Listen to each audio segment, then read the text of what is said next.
Hello guys, welcome to Dr. Night Stare. I know you guys come here to relax and take a nap. So before we go, please hit like and subscribe. By the way, also tell me what time and where you guys listening from. Alright then.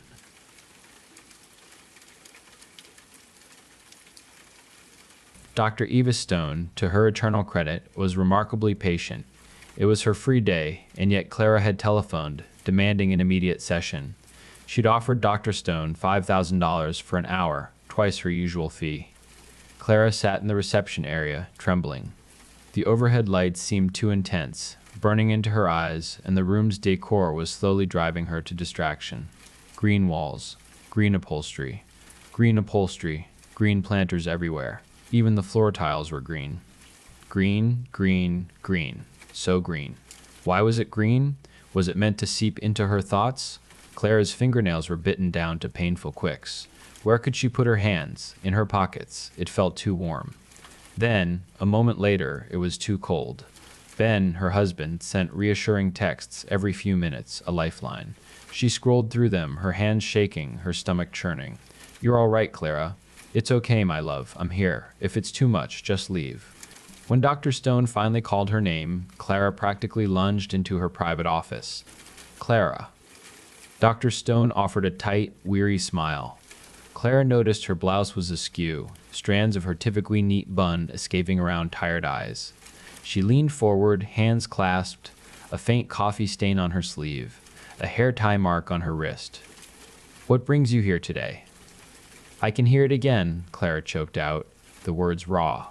"I hear it everywhere. In the living room, when I'm trying to relax, and the kitchen. It simply won't stop." She hadn't realized she was pulling at her hair until strands were caught between her fingers.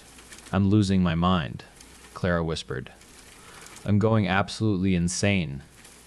"A child," Dr. Stone stated softly. "You're hearing a child, Clara.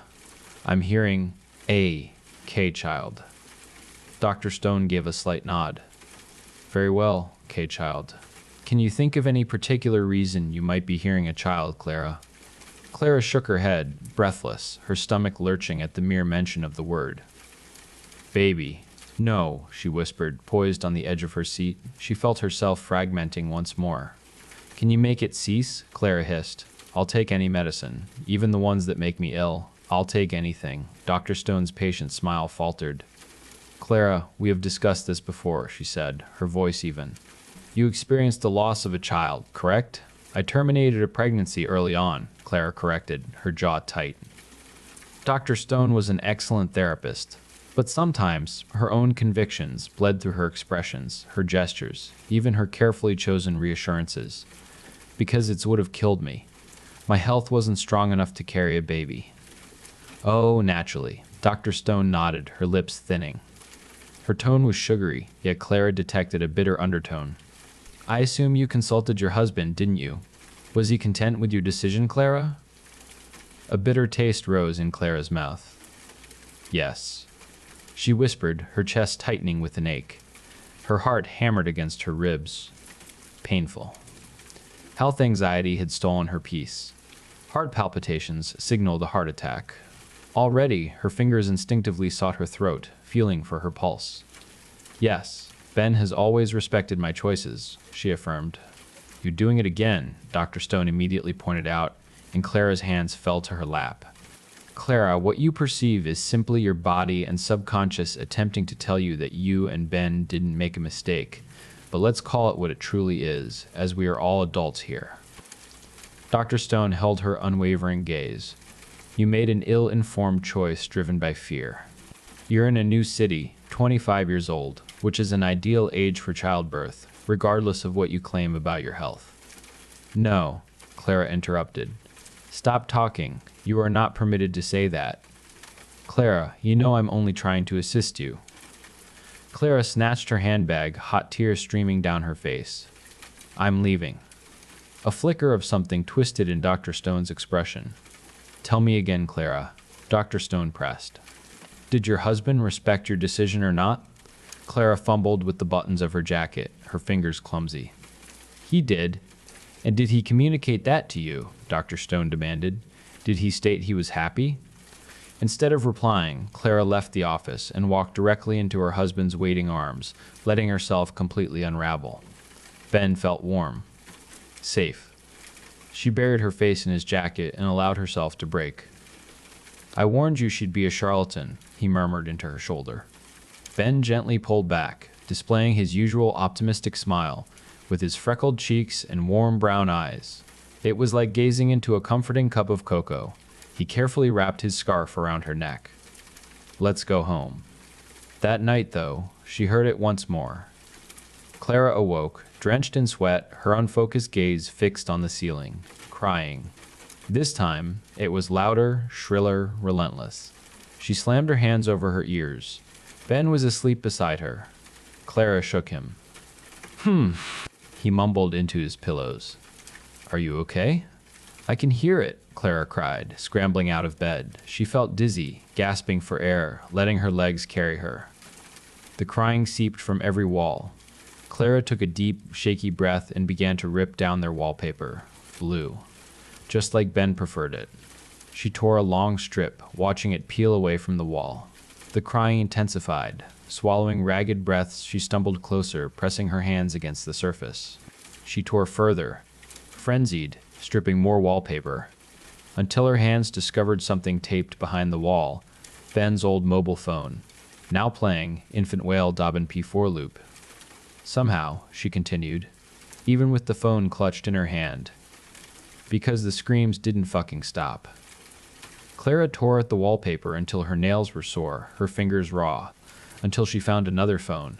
Now playing Infant Whale, now playing. Infant Whale burst from her lungs. She stormed into the bathroom. Hidden behind their medicine cabinet, another phone. Now playing Infant Whale MP4 loop.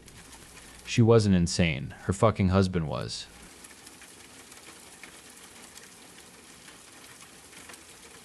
Mark sat at the polished oak table in Eleanor's quaint cottage living room, the quiet hum of the afternoon only broken by the occasional chirp of a bird. Her phone rang, startling him slightly. "Could you fetch that for me, dear?" Eleanor called from the adjacent kitchen, her voice light and cheerful. Mark reached for the device. "It's Sarah," he announced, reading the screen. "She says she hasn't found anything she likes and will have to keep looking." A sigh floated from the kitchen. My Sarah never did have much luck with clothes shopping. Far too particular, always indecisive. "Fancy a cup of tea, Mark? I imagine she's going to be a while longer." He groaned, settling deeper into the comfortable armchair. "Yes, please, Eleanor. I think I'll need to maintain my strength." Eleanor soon appeared with 2 steaming mugs and a plate piled high with golden brown muffins. "Are these your famous orange and cranberry ones?" he asked, already reaching for one. She smiled. "The very same." He devoured a few as they chatted. Eleanor spoke of her upcoming trip with friends and her busy schedule of activities. Mark reflected on his recent city break with Sarah and their exciting plans for the next one. After finishing their tea, Eleanor began clearing the table while Mark carried the empty muffin plate to the kitchen. As he dried the last plate, a sudden dry cough rattled in his chest. "Oh dear, did I make those muffins too crumbly again?" Eleanor asked, her voice tinged with mock concern, as she handed him a glass of water. He gulped it down, clearing his throat, and returned to the drying. A moment later, another cough erupted, more forceful this time. His throat felt suddenly parched, tight, an inexplicable itch blooming deep within. He set the plate down with a clatter, grabbing another glass of water. But before he could drink, a violent fit of coughing seized him, shaking his entire frame. The glass slipped from his numb fingers, crashing to the tiled floor. Panic surged through him as he fought for breath, the air seemingly trapped in his lungs. He stumbled, falling to his knees, his hands clawing desperately at his throat as if to tear away an invisible obstruction. His vision blurred, the room spinning, and then the world went dark as he collapsed, a crushing weight settling upon his chest. Through the haze, he vaguely registered Eleanor kneeling beside him. Her touch was not gentle, as she calmly adjusted his collar. I truly believed she'd found the one this time. Her voice was an icy whisper, devoid of any warmth. "You two were so good together, but that last trip, it was simply too much for my Sarah." She paused, her gaze chillingly direct. Only the best for my little girl. Eleanor rose, her movements deliberate, and pulled a heavy black canvas bag from beneath the sink. She's going to be absolutely heartbroken this time, she mused aloud, her tone disturbingly matter-of-fact. It took her months to recover last time. With surprising strength, she rolled Mark's inert form onto the canvas, then began to drag the heavy bundle across the kitchen floor, through the living room, and out towards the back door. The cold evening air bit at his face as he was hauled across the overgrown garden towards the dilapidated woodshed. At least you'll have some company for a while, Eleanor muttered, her voice now a low growl. With a grunt, she pulled open the rusted, heavy metal door of an old stone well concealed within the shed's floor. From the dark depths below, Mark could faintly discern the chilling sounds of movement, things rustling and scuttling in the blackness.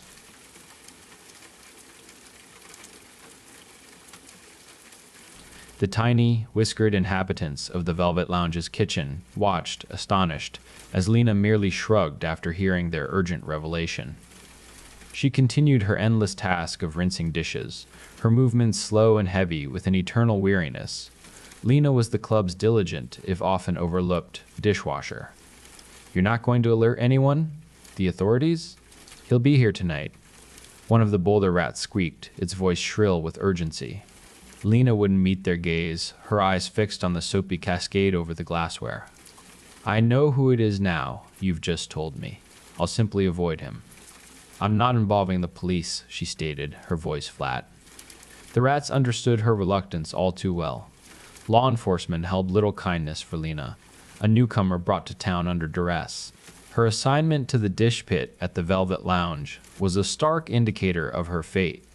Deemed unsuitable for the more lucrative and less savory establishments also run by the club's owners. Yet, even with this grim understanding, her dismissive reaction to the impending arrival of the New Year killer was baffling. "Surely you can confide in someone else?" they pressed. "I don't care," Lena repeated, a fresh shrug shaking her tired shoulders. Frustration rippled through the rat colony. The entire town was strung taut with anxiety, and their subterranean world mirrored that tension. They disliked disturbances among the humans. A killer operating on their shared turf was wholly unwelcome. The infamous New Year killer had made it a macabre tradition to strike precisely at midnight each New Year since the pandemic's dawn. His public letters decried the folly of crowds packed into clubs, yet his annual warning had only fueled a perverse fascination, drawing even larger throngs eager to defy fate. Already, the club was a hive of humanity. Excited chatter and the rising tide of body heat surged through the Velvet Lounge. The bar, in particular, was rapidly filling. Lena, despite the escalating chaos, paused to set out a small offering of scraps for her whiskered informants before resuming her work at a frantic pace. Staff darted past, the manager's shouts echoed through the kitchen, and the entire establishment pulsed with a frenetic energy. Midnight loomed, mere minutes away. The dance floor, a kaleidoscope of flashing lights, was utterly impassable, the noise a deafening roar. "Lena," a rat dared to squeak again, "will you slip some poison into his drink?" Lena's gaze, when it finally met theirs, was scornful. "Are you mad? The police would trace it straight back to me." The rats retreated into a huddle, their tiny voices a flurry of agitated chirps. Lena strained to catch fragments of their rapid discussion. "Just identify his glass, Lena. You can do that. Unlock the poison. Leave the rest to us." A sharp cry of "Lena" pierced through the kitchen din. She snapped back an angry retort, a muttered string of curses in her native tongue escaping her lips. With a profound sigh, and without another word to her furry confidants, she unlatched a small, locked cupboard. Then she moved towards Maria, a server with whom she shared a rare, quiet camaraderie, and whispered something urgent into her ear. Maria didn't reply verbally. Instead, her eyes flickered, and she gave a subtle, wordless gesture towards a specific glass on her tray. Lena turned back to the agitated rats, who were now scurrying impatiently around the open cupboard, and silently indicated the glass Maria had pointed out. On the dance floor, bodies pressed so close that movement seemed impossible. Yet Maria, Lena's friend, navigated the throng with surprising agility, distributing drinks. There were barely 10 minutes remaining until midnight when, amidst the pulsating crowd, a figure suddenly slumped to the ground. A wave of excited whoops initially swept through the revelers, mistaking the collapse for drunken abandon, or perhaps even the killer's anticipated strike. It wasn't until much later, as the new year officially dawned, that the chilling truth became clear. The New Year killer had been silenced, not by his own hand, but by an unseen force, and he was the victim, not the perpetrator.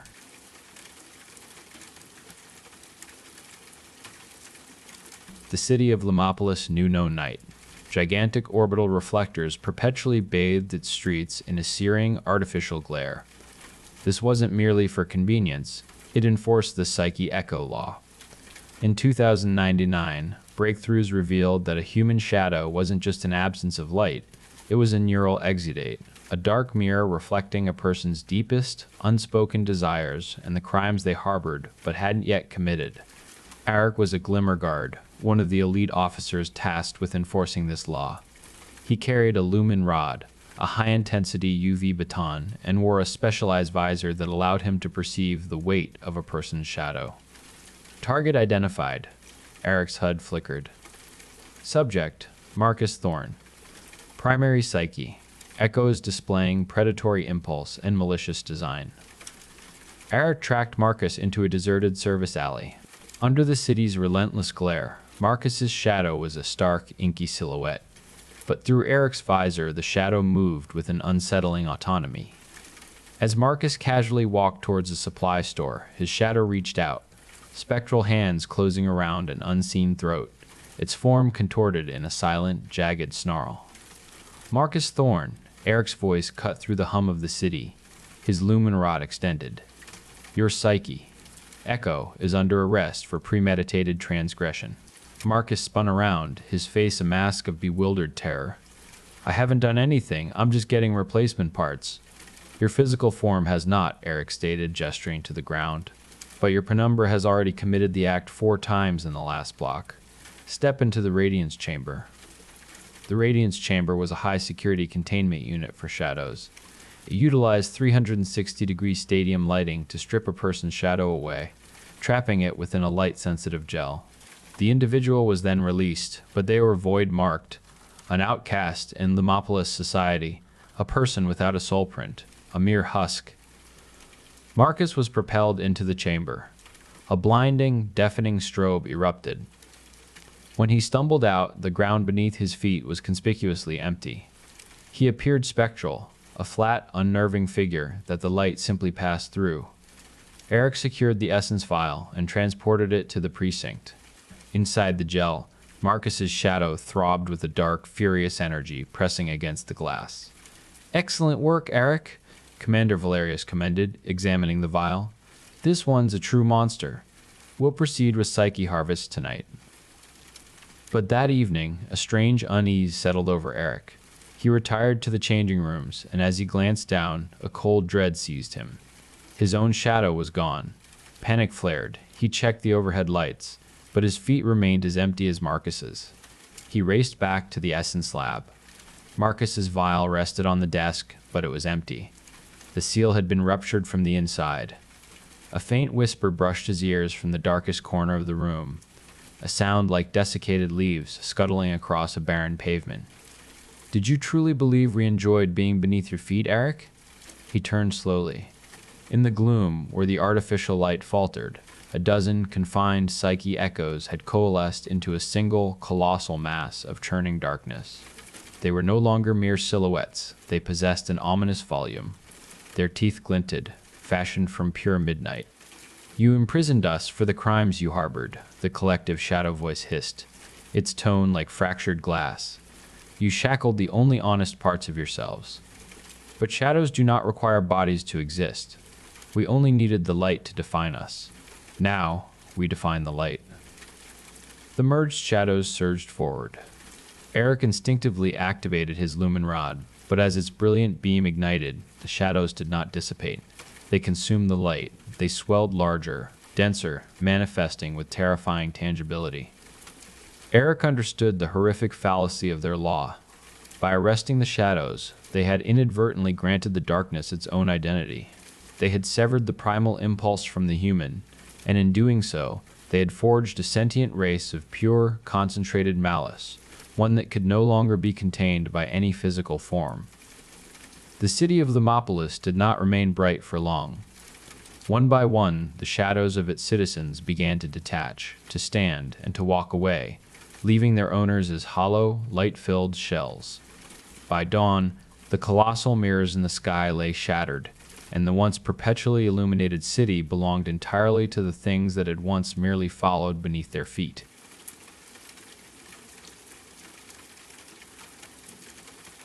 The twilight commons of Oakhaven buzzed with hushed anticipation as the villagers huddled together, their gazes fixed on Elder Lyra and Sir Kalen.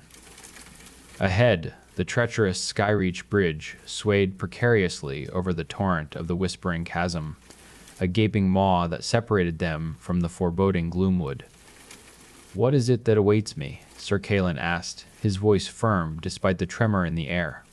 "This beast afflicting our lands," Elder Lyra regarded him with an unsettling glint in her ancient eyes, the corners of her mouth sagging as if burdened by a heavy truth. "It blocks my vision, shrouds itself from me," she croaked, her voice thin as dry leaves. Kalen glanced back at the villagers, at the mothers whose eyes glistened with unshed tears. "And what of me?" he wondered silently. "A prophecy is malleable," Lyra eventually conceded, her gaze distant. "Vanquish it you must." As Sir Kalen placed his armored boot on the first unsteady plank of the Skyreach Bridge, Captain Reese rushed to his side. The grizzled guard pressed a cold, heavy coin into Kalen's palm. "My grandfather's talisman," Reese explained, his voice rough but sincere. "He was as you, Sir Kalen, a protector." "I cannot," Kalen began, attempting to refuse the offering.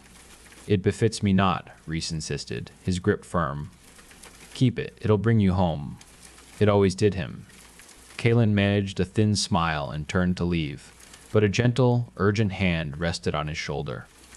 "This is no common monster that lurks beyond these waters," Reese uttered gravely, his voice dropping to a whisper.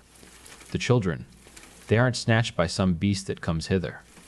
No, I've seen them, dementedly running barefoot past me in the dark, eyelids shut, arms slack." Across the bridge, away into the shadows, Kalen's fist tightened around the coin. "Bring me back," he thought, a silent prayer to whatever spirits might listen. Down a winding trail that coursed between the ancient, gnarled pines of the gloomwood, Sir Kalen walked. "Reveal yourself," he cried out, his voice a strained whisper that seemed to be swallowed by the silent, oppressive forest. He brandished his trusty sword, the blade that had tasted blood time and time again. Immediately, the weapon vanished like smoke in the wind. That was when he heard it, nay, felt it, a hollow murmur burrowing deep into his skull. "What might you hope to attain by facing me, Sir Kalen?" He knelt, hands taut, breath shallow, mustering nothing but a hoarse whisper in return. His armor screeched as he folded into himself, the weight of his quest pressing down on him. "I beseech you, not us. I can bear the sight of the loss you inflict no longer."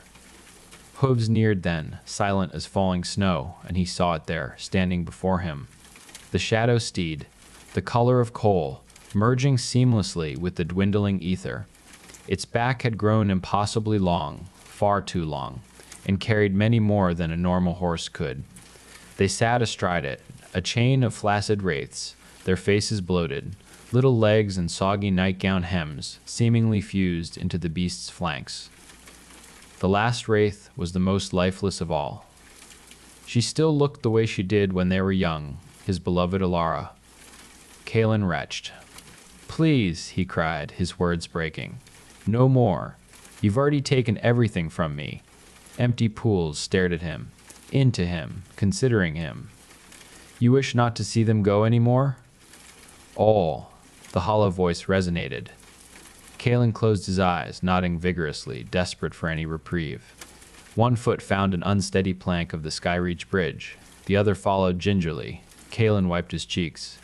Everything was tingly, then black. One hand hung onto the rope railing. The other clutched the coin sitting in his pocket. "Farewell, Sle," was all he remembered, the creature whispering. He knew he was crossing the bridge, for water roared below. The night was bereft of moon, yet the distant hearth glow of Oakhaven should have been visible. Farewell, Sl. Its empty voice harrowed him still. Whoops and hurrahs echoed distantly from the dark. Heavens, the night has returned. As he approached, the celebratory shouts morphed, coalescing into one contorted lament. Farewell, His empty sockets still tried latching onto them, to no avail. Until it finally clicked, and he was smitten by all he wished he didn't remember it whispering. Farewell, sight.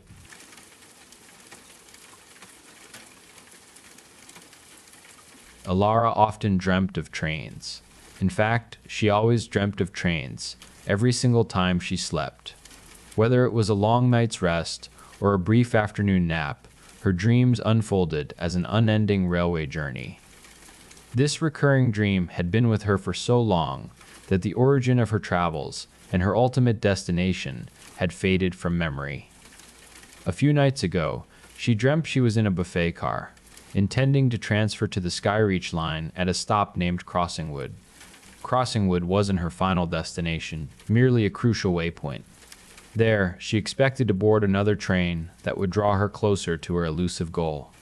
She sat at a buffet car table, her fingers gently gripping an empty, coffee-stained paper cup to prevent it from sliding off the formica surface during deceleration.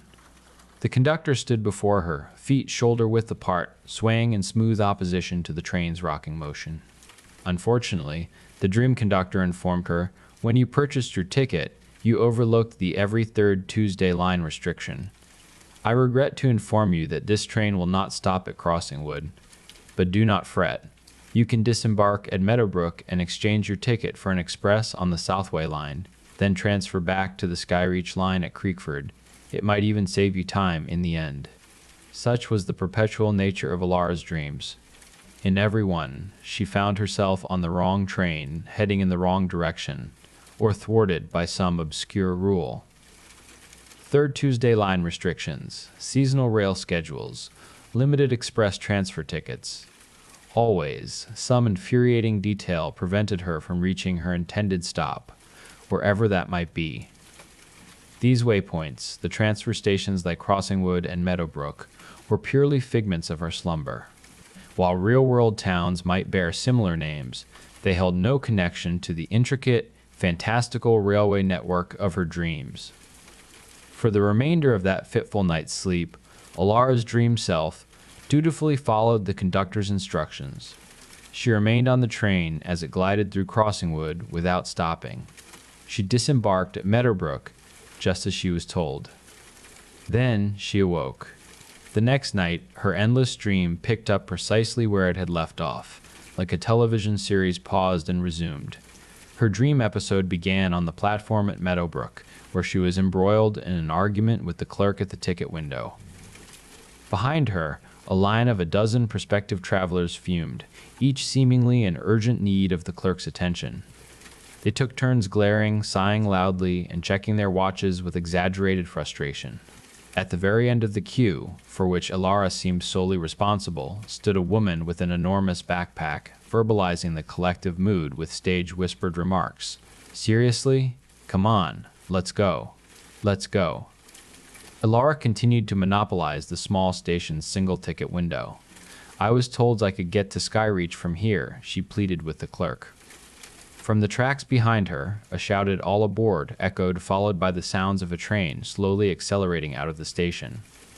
She hoped it wasn't the one she was supposed to be on. Of course you can, the clerk replied, peering at Alara over the tops of her glasses. But you cannot get there from the next train. The next train is an Express Limited, which skips the transfer stop at Creekford. You want the Express Full, which doesn't stop here until 5 uttered. By that time, the station at Creekford will already be closed due to reduced summer hours. So, what do I do now? Alara asked. I can issue a voucher for a discount non-re-entry return on this line, the clerk offered. You'll reboard the 8673 when it stops at Willowbend, cross the platform, and return to Crossingwood on the 8674. You'll arrive there just after midnight, so the Tuesday restrictions will have lifted. Alara awoke.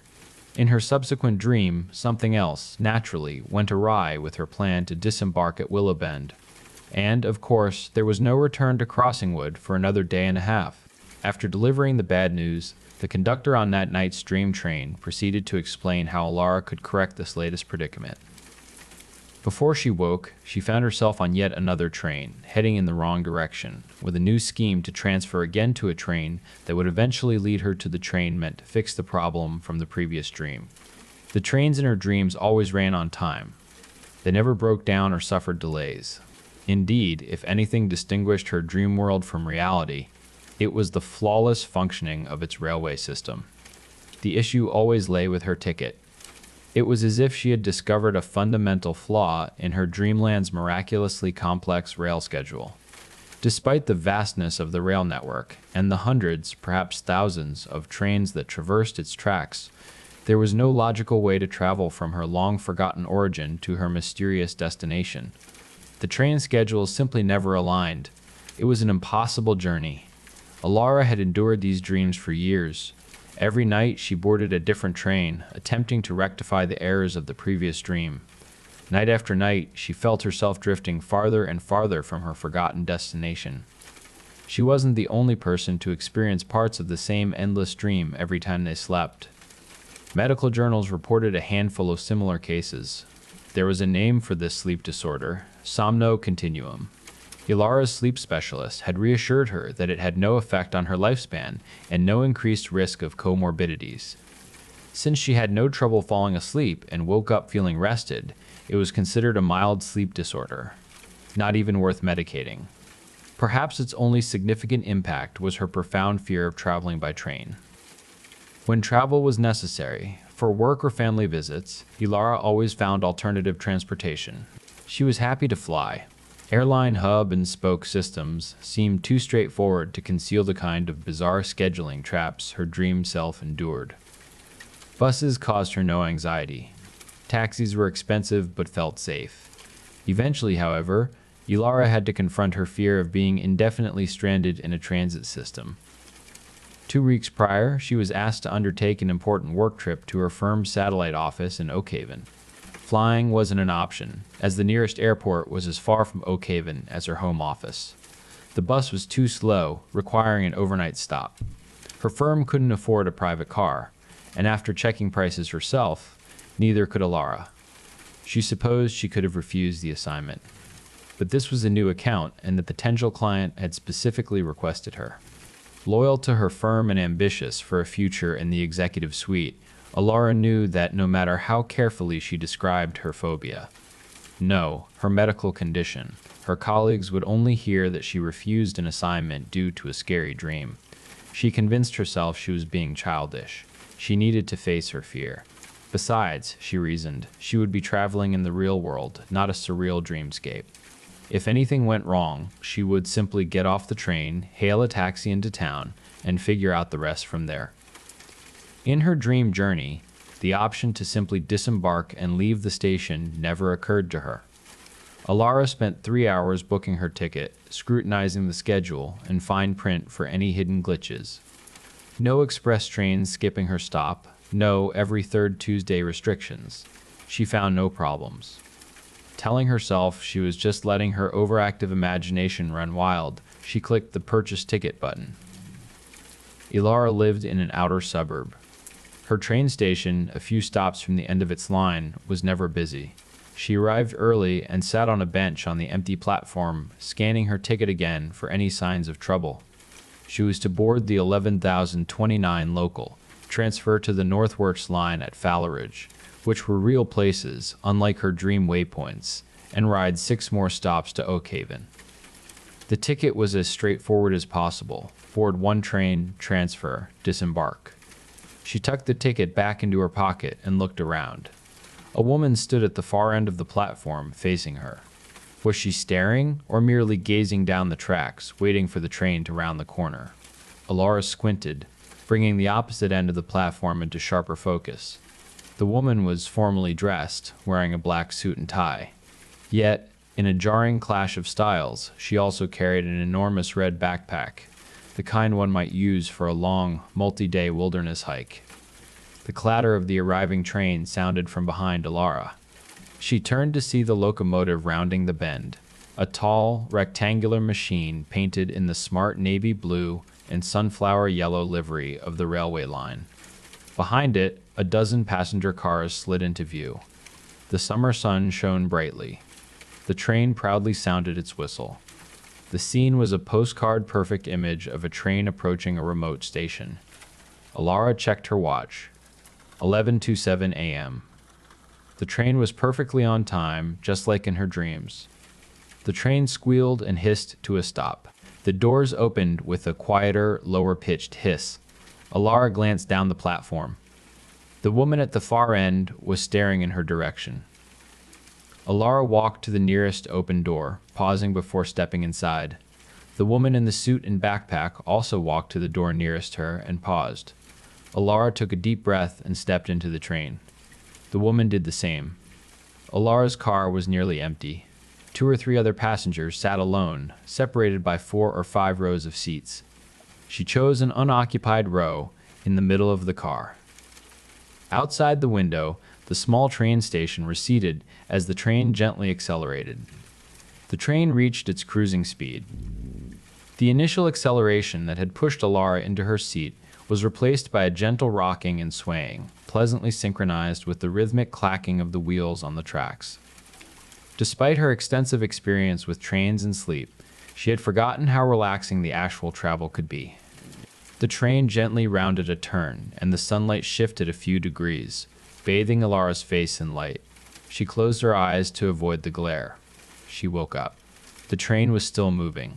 Alara struggled with confusion for a moment. For as long as she could remember, being on a train meant she had fallen asleep, that she was still asleep. She had to consciously process what was happening. I'm not dreaming. I'm actually on a train. I'm awake. The slumber she had awoken from was dreamless. For the first time in decades, she had slept peacefully, without dreaming of trains. The window framed a picture of winter beauty.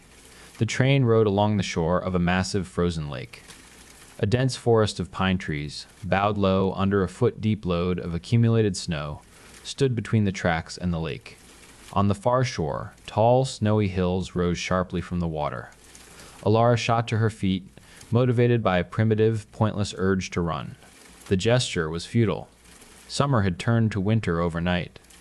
How did one outrun the incoherent flow of time? The lake is beautiful, wouldn't you agree? Alara spun around aggressively. Her lizard brain was still firing. Something is wrong. Signals into the rest of her mind. Signals blasting at a volume of 11 on a scale of 1 to 10. The speaker was the woman who had boarded the train with her. She was older than Alara had imagined when she was a small, woman-shaped blur at the far end of the platform. Mid-50s? A well-preserved 60? She was, unmistakably, the same woman. She wore a black suit and tie. She sat in the seat directly across the aisle from Alara, her huge red backpack resting on the seat next to her. No, it's not, Alara managed, giving herself credit for at least articulating a few words. You don't think so? Serafina's calm reply somehow agitated Alara even more. Why, then, did you bring us here? Serafina studied Alara with unblinking eyes, searching for meaning in her expression, in her frantic breathing, in her panicked eyes. I'm just a passenger. I'm trying to get to Oakhaven. Alara then began 6 sentences she never finished. Where? No. What? I need to know.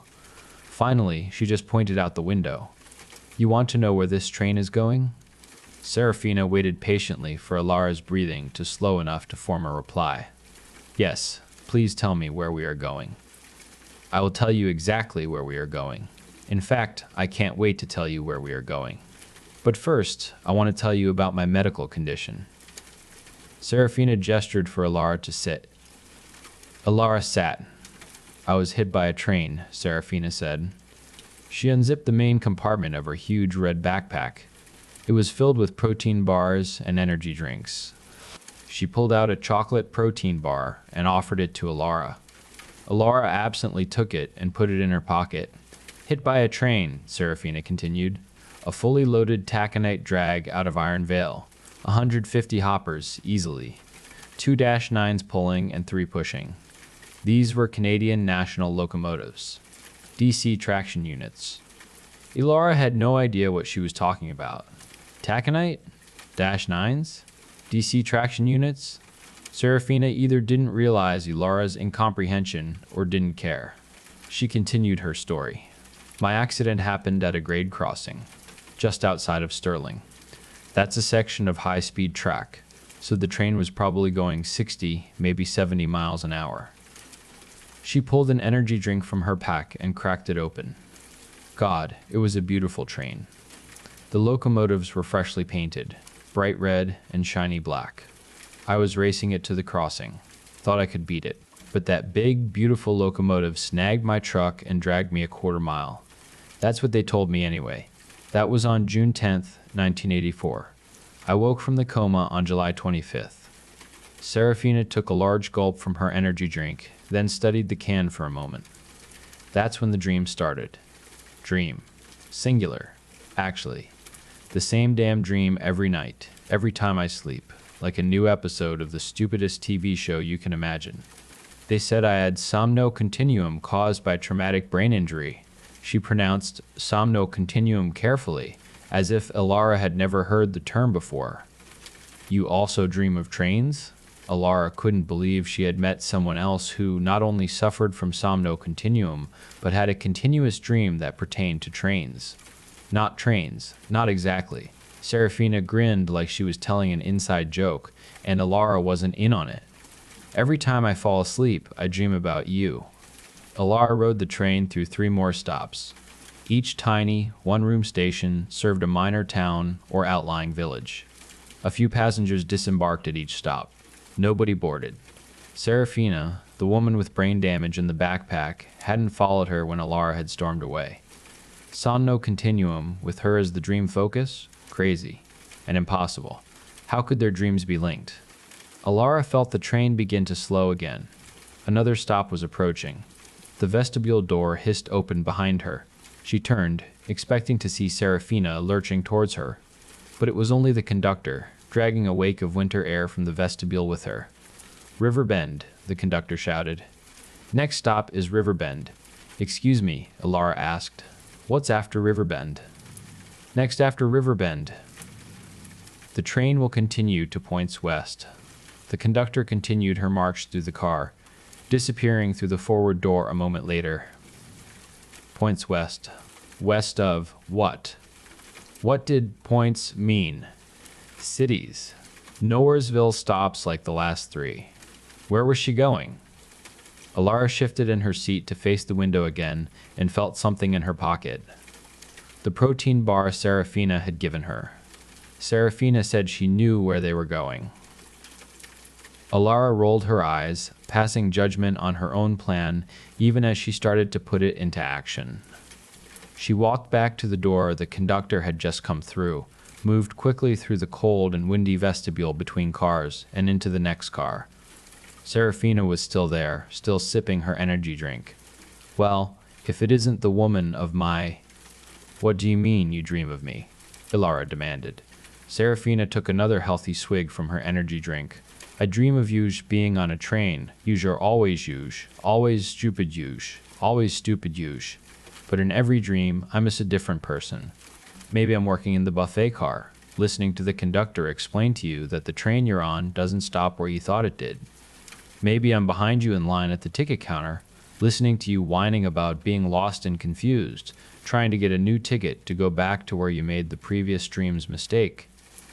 Or I'm a passenger, watching you lurch around the train, asking why it didn't stop where you wanted to get off.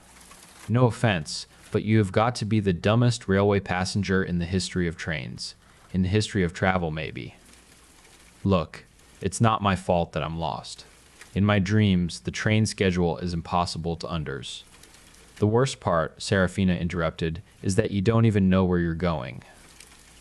Elara stopped trying to defend her dream self's decision-making. Where am I going? I've forgotten. Or maybe I never knew. Serafina smiled. Your ultimate destination? Yes. The place your dream self booked a ticket to travel to. Damn it, yes. Where?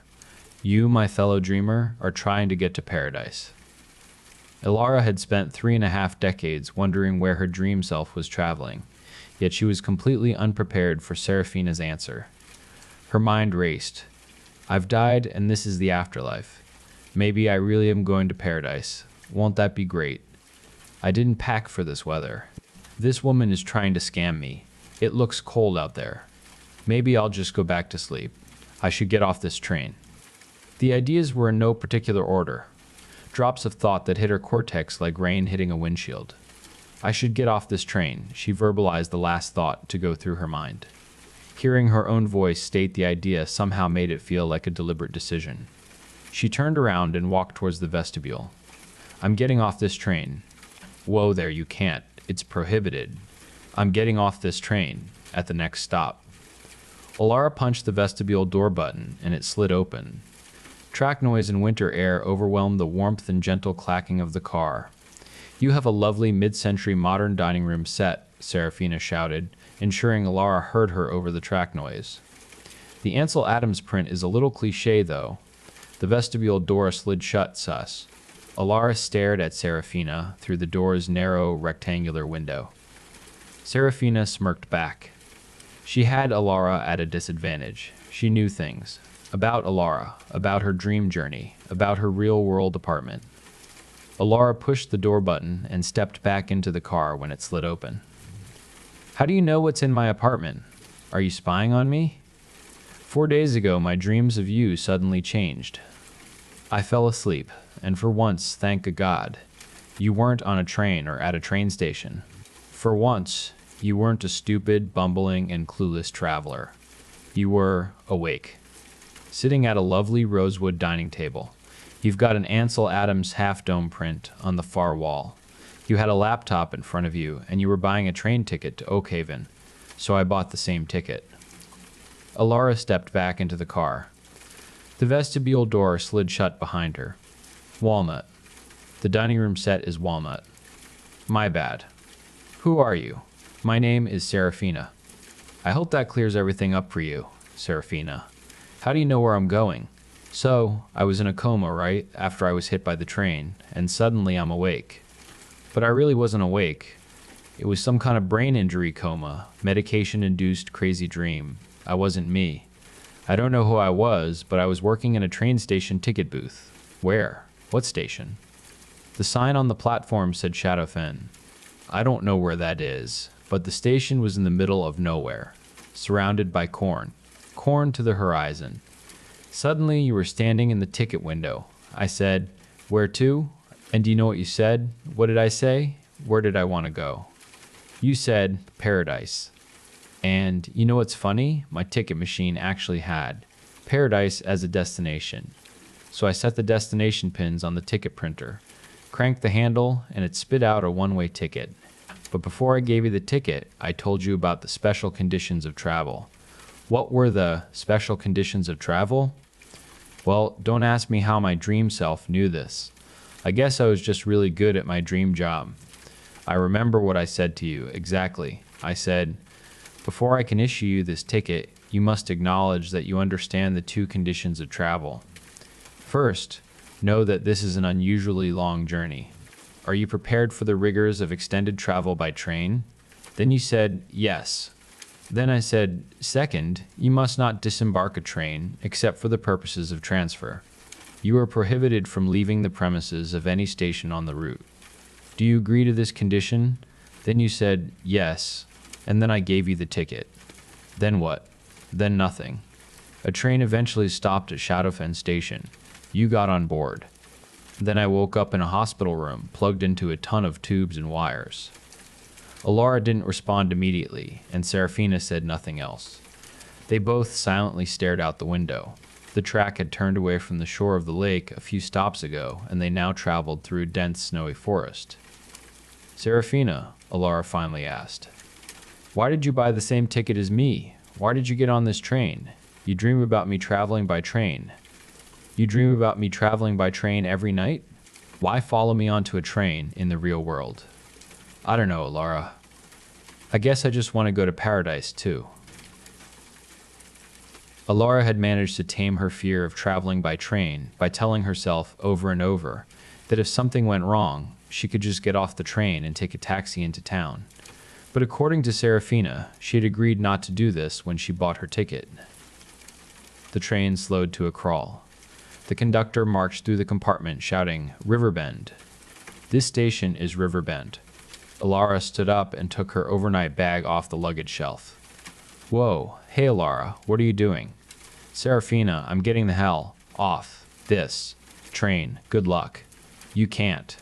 You acknowledged the conditions of travel. You said you wouldn't get off." "No. You said a dream version of me that happened to be in your brain injury.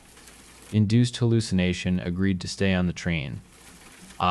Me, the actual person that actually exists in the actual world, never agreed to anything. I'm getting off." Riverbend sounds like a nice place. Serafina jumped up from her seat and slung her enormous backpack over her shoulder with a grunt. "You can't. We're going to paradise. Look. I even brought a bunch of snacks for the long ride." She shifted her backpack around to show Alara how stuffed it was. "I got all these to share with you. We'll be okay." Alara was already walking away. She stepped into the vestibule as the train came to a halt. "Leaving the station is prohibited," Serafina shouted as she followed. Alara stepped down off the train onto the Riverbend station platform. Serafina stopped in the vestibule and wrung her hands. "This is a bad idea." Alara ignored her and started walking down the platform to the station exit. She heard Serafina hop off the train behind her. "I'm going to wait for you here," Serafina yelled. "Be sure to come back as soon as you can." Alara had no plans to return to the station. She was going to find a taxi or a bus or a car rental or something and figure out how to get back home.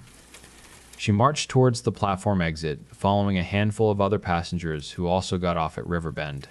All were bundled in winter dress, long coats, colorful scarves. A man in a red wool jacket and matching knit hat carried a package wrapped in candy cane print paper. Alara passed through the station's wrought iron gate and into the town of Riverbend.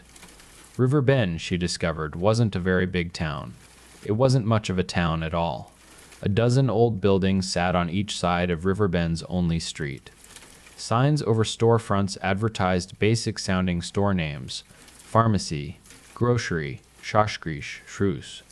A brick building bearing the gold-leafed words Rec Town Hall stood at the other end of the street. There were no side streets. None that Alara could see from the station, anyway.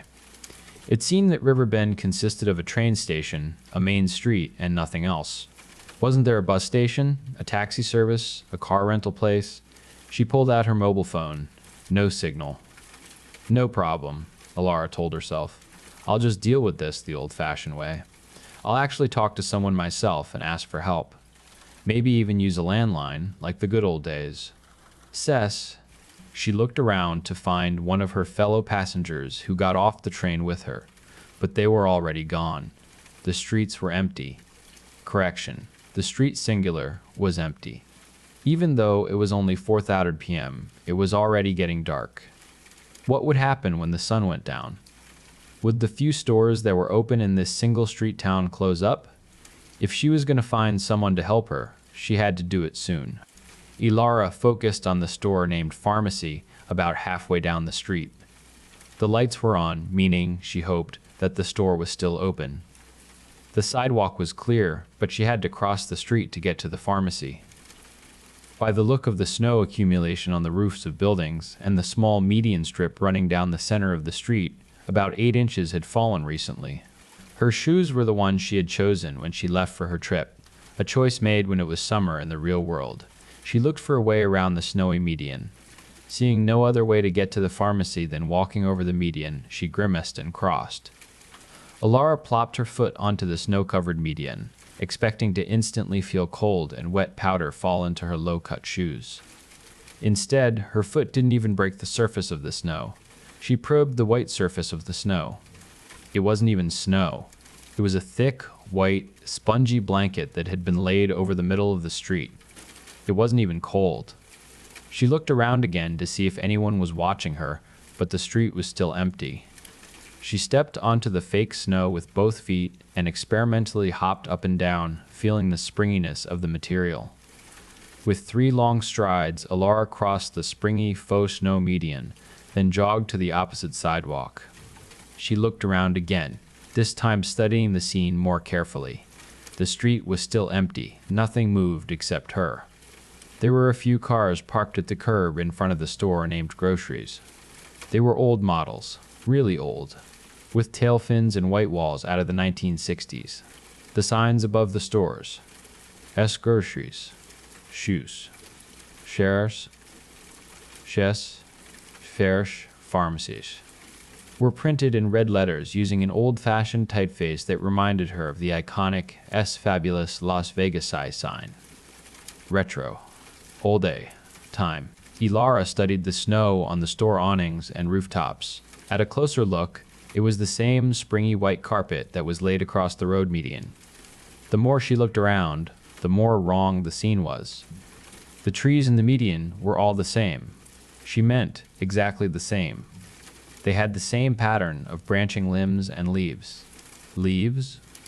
It was winter. The trees should be bare. Even the air was wrong. Alara was dressed for a summer business trip. Inappropriate shirt, pants, and shoes for winter.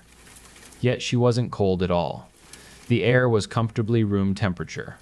She jogged to the pharmacy and pulled on the door. It didn't open. She tugged harder, but couldn't get the door to budge. She peered into the store and saw that it was empty. Completely empty. No shelves. No counters or cash registers. No rows of fluorescent lights on the ceiling. The pharmacy was just an empty box with a single blazingly bright bulb suspended in the center of the space. Damn.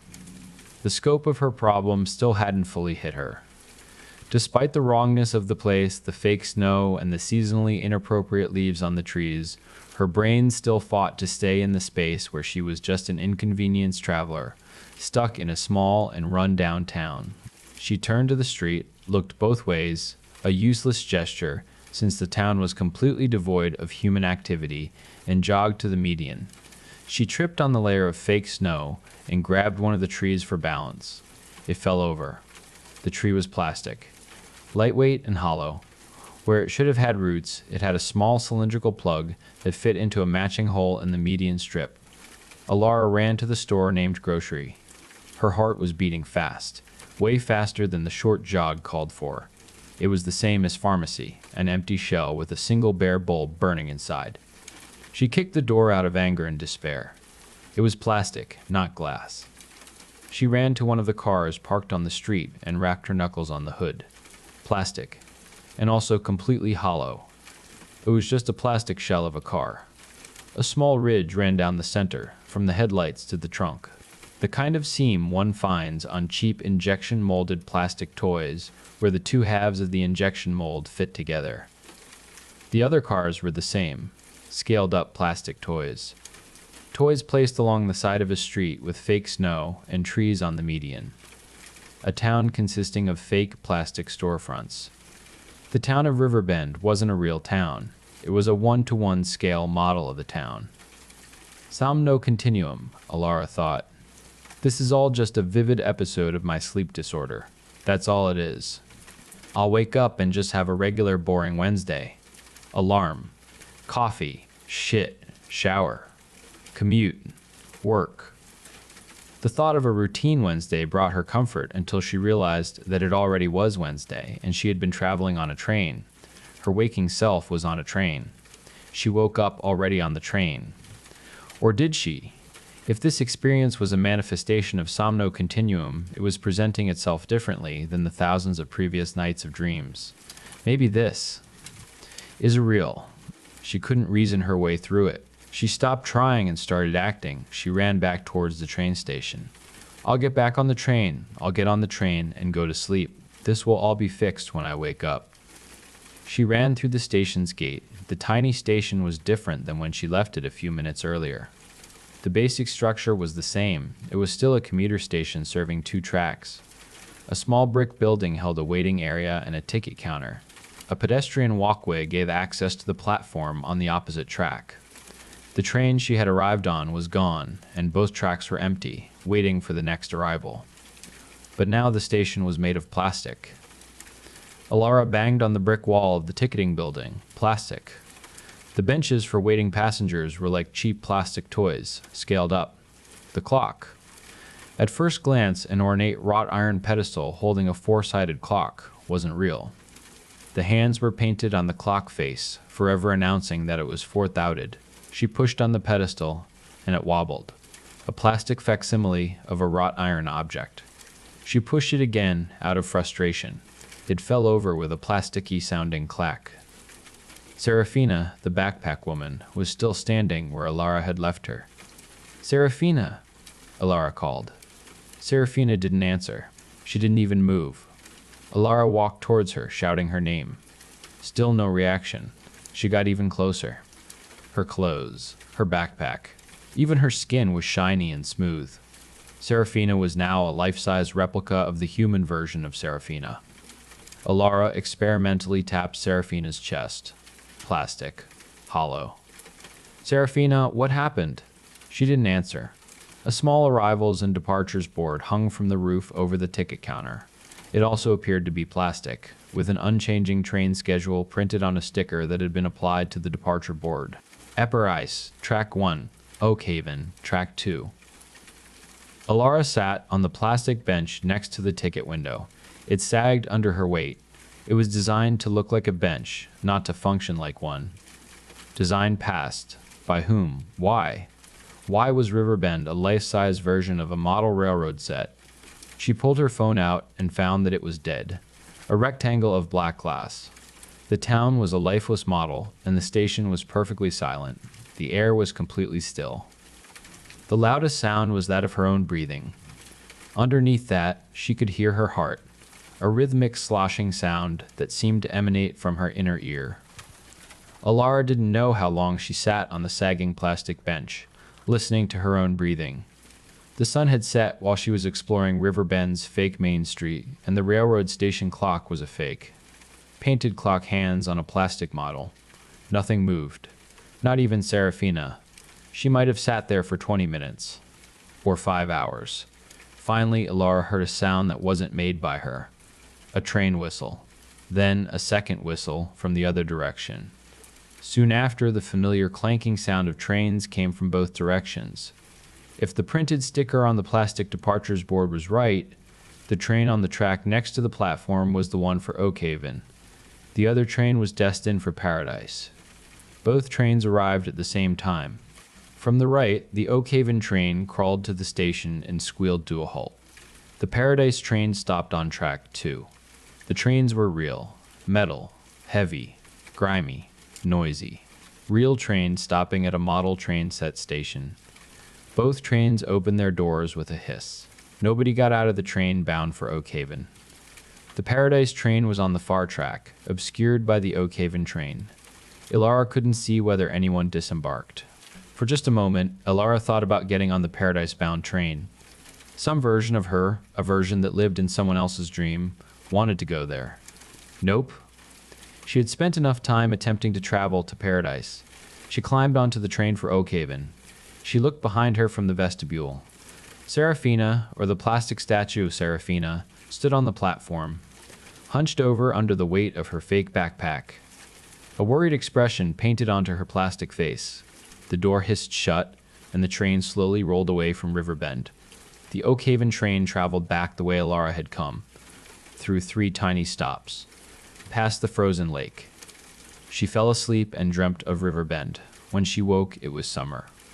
Other passengers rode the train with her, and Oakhaven was the next stop. Alara still suffered from somno continuum, but her symptoms had changed. Each night was the same dream. Not a continuation from the previous dream, but one that was exactly the same as the previous one. In her dream, she was the frozen, lifeless, plastic figure of Serafina. She stood on the silent platform, looking at the fake clock lying on the ground. Every night, she spent hour after hour staring, unblinking, at the painted clock's hands, forever announcing that it was fourth-outed. Still, she often dreamt of trains.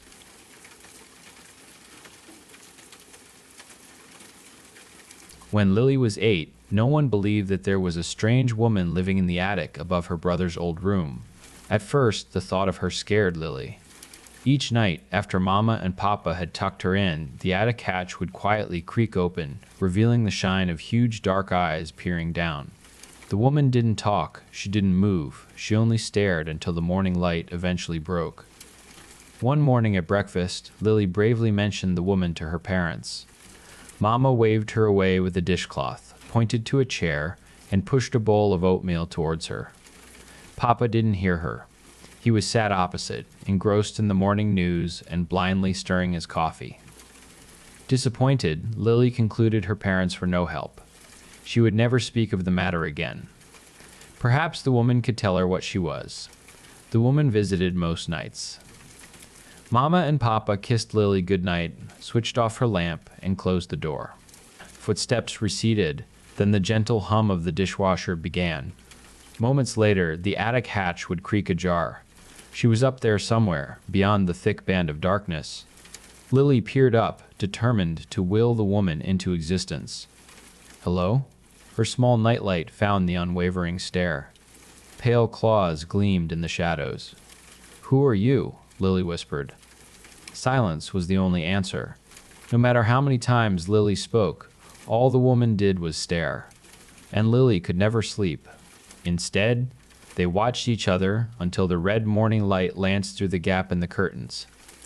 One night, the strange woman revealed more of herself to Lily. Who are you? Lily asked, like she did every night. A friend, a voice said from somewhere in the room. The woman shifted slightly. Her face shone bluish in the moonlight, a pale mask that hovered above the opening. Those eyes were wide pits of oil.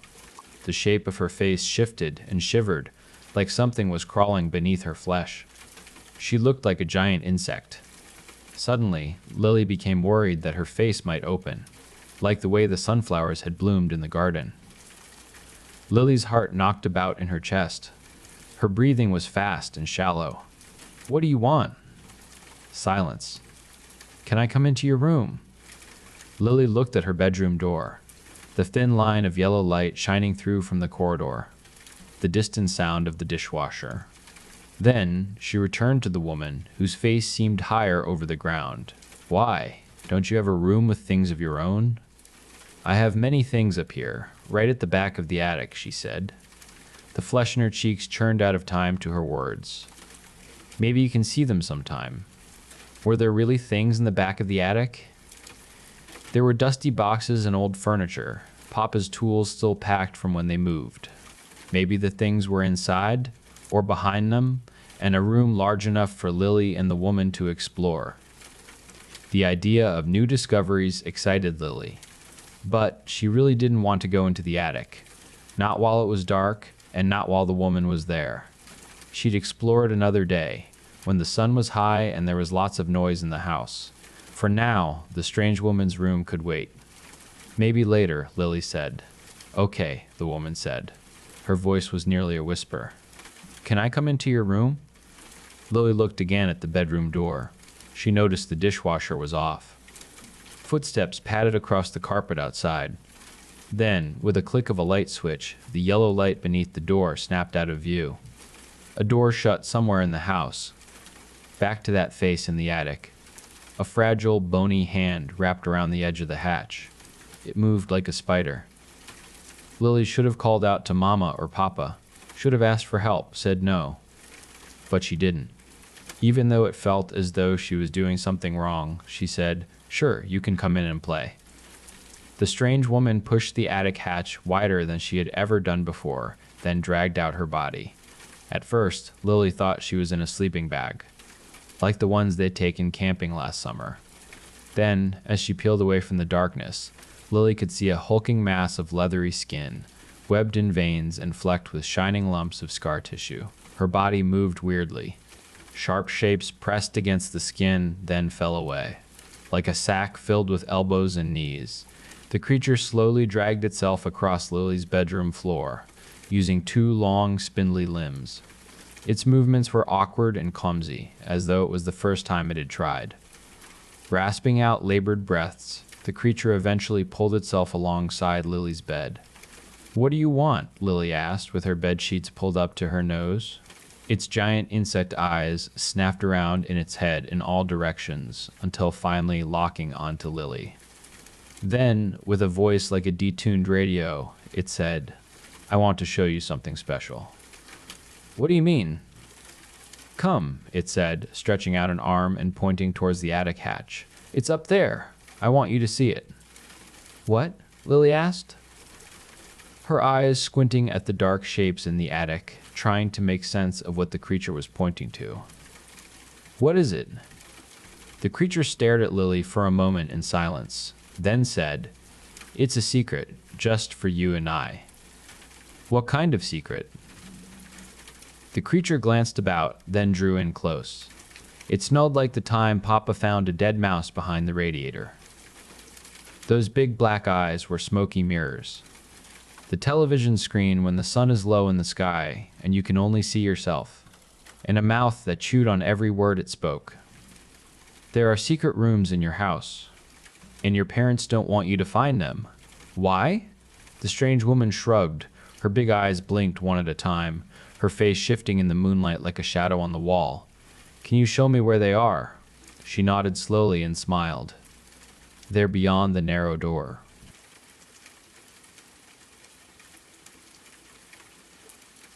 Liam had started smoking the previous month.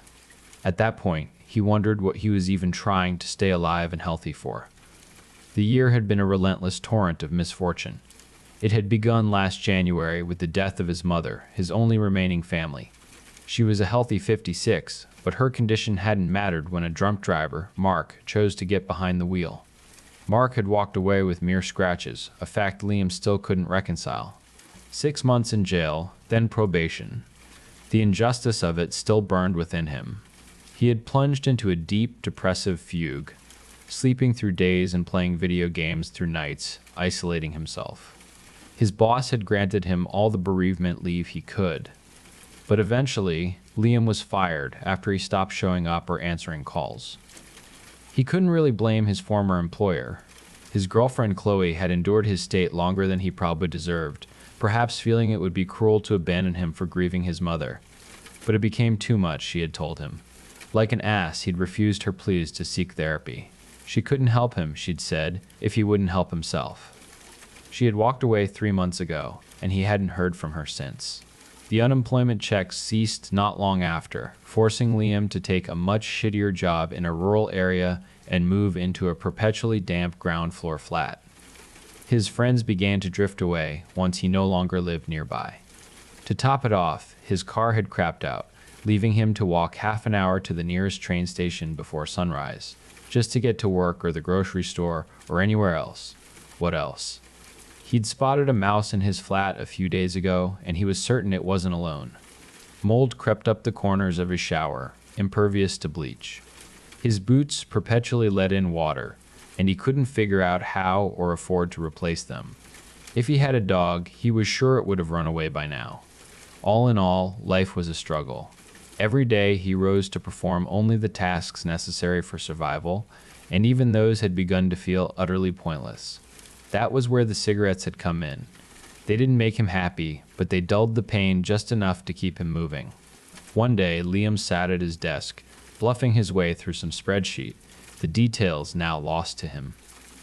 Brenda, with her gratingly high-pitched voice, an obnoxious throat-clearing tick every 10 seconds, and the most annoying laugh he'd ever heard. No, never mind. It didn't matter. Brenda was clearing her throat more often than usual, and he'd left his noise-canceling headphones at home. Paul, at the next desk, was whistling, driving Liam to the brink of wanting to punch a hole through his desk. He decided to take a smoke break. Smoking was technically forbidden on company property, so he went around to a back alley, out of sight of any windows. He had to stand by the dumpsters, but it was preferable to walking all the way to the park. Behind the building lay a neglected patch of woods, stretching perhaps a quarter mile before reaching the bypass. Liam stood there, staring into the trees, his mind blank, just trying to compose himself before returning to work. As he was about to extinguish his cigarette and head back, he noticed something. It hadn't been there before, he was certain. He'd never seen it on any of his dozens of smoke breaks. A trail. Why would anyone even make a trail in a sad patch of trees by a bypass? But there it was. The surrounding trees were bare, their leaves having fallen and begun to rot weeks ago. Yet, the trail itself was coated with a layer of yellow and orange leaves, golden bright, as if freshly fallen. A few still clung to the overhanging branches. He knew it was strange. A trail that shouldn't exist could not lead to anything good. But something about it drew him in. He couldn't quite explain it, but he felt as if following it might lead to hope. He'd had so little hope over the past year that he couldn't make himself turn away. So he followed. The leaves were just turning crisp, making a satisfying crunch beneath his boots. As he walked, a few more leaves drifted gently from their branches and settled to the ground. The deeper he went, however, the fewer leaves lay on the ground. More and more of them remained in the trees, creating a golden canopy overhead. He then realized he couldn't hear any cars. The noise should have grown louder as he moved towards the bypass, but it was completely absent. There was no faint odor of exhaust either. He continued walking, and the leaves transitioned from golden to a brilliant green. Some of the trees bore fruit or flowers, the bright colors, the bird song, the gentle sun filtering through the trees. He knew it sounded foolish, but he felt as if he were walking through a fairy tale. He didn't know how long he walked. It was certainly long past the point where he should have reached the bypass. He knew he ought to turn back, but he couldn't. Wherever this trail was leading, it had to be better than the life he'd left behind. He had to find its end. Eventually, the trail opened into a clearing. Wherever this was, it was far from the freezing, wet, dying transition from fall into winter he'd departed. Here, it was mid-spring morning. Soft golden light streamed down. Dew shimmered on each blade of grass. Birds sang, insects hummed. And before him stood a cabin. Not a rustic log cabin, but something cute, colorful. A heavy wooden door was set into the clapboard walls. Intricately carved scrollwork adorned the roof, which was covered in multicolored tiles. Somehow, it all harmonized. Nothing clashed. It simply made sense. In front of the cabin were 10 or 12 raised planters, each overflowing with unfamiliar herbs, fruits, and vegetables. As he approached, he saw what he thought were small red and orange peppers, but they grew in a double helix shape, coiling around themselves to a fine point. A fruit resembling a tomato from a distance revealed blue insides spilling out from where it had burst open. Some kind of herb grew beside it, tiny, three-pointed leaves with small pink flowers at their centers. He reached out a hand to touch it. "Can I help you?" Liam stumbled backward, scrambling away, his head whipping around to find the speaker. It was a woman in her 50s, dressed in overalls and thick gardening gloves. Auburn hair, streaked with silver, cascaded over her shoulders. She smiled down at him, as if he were a long-lost friend. She removed her gloves and extended a hand to help him up.